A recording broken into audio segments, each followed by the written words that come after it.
In this tutorial, we're going to talk about a newer type in Python. It was released a couple versions ago, and what we're going to talk about is a set and a version set, its brother.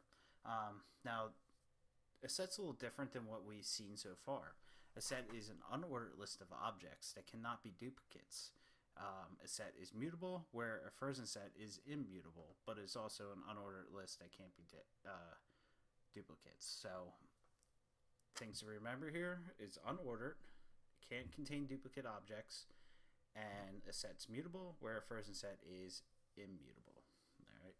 So, we use this quite often for like membership testing, duplicate removal, and also it plays a role in mathematical equations like find union, intersection, and difference. So it does have a role in programming.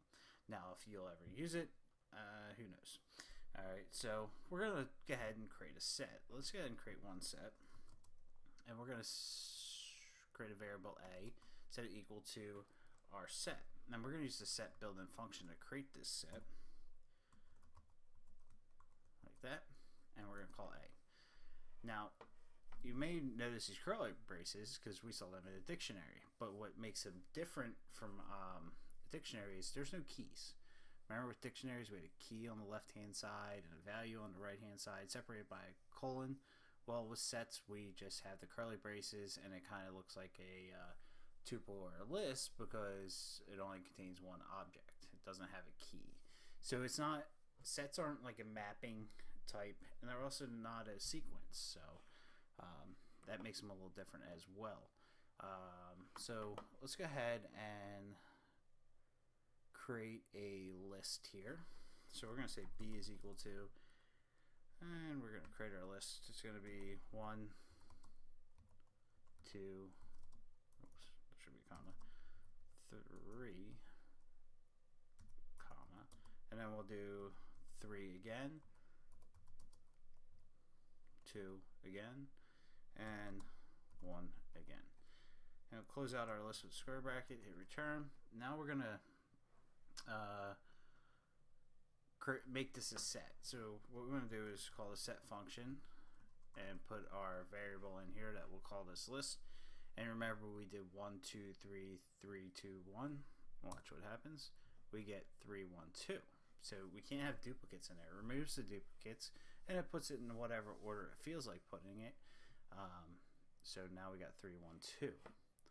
So you can see if we had like a list, a really long list, and we need to remove the duplicates, we could do that with set.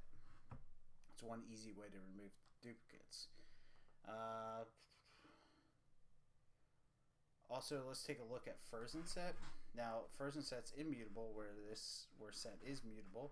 And the way we create a version set is, whoops, we do, let's call our list again. So we still have our list 1, 2, 3, 3, 2, 1, and this time we're going to do version set. And the version set built-in function is like this. So version set, and then parentheses, and then b, parentheses, hit return, and there's our version set, and it's returned to us like this. All right, and notice nothing's really changed on how it functions.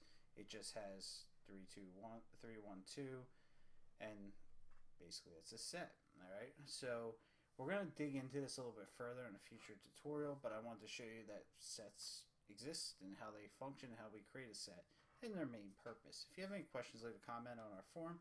Otherwise, we'll see you in the next tutorial where we start digging in deeper into our mathematical operations. We'll see you there.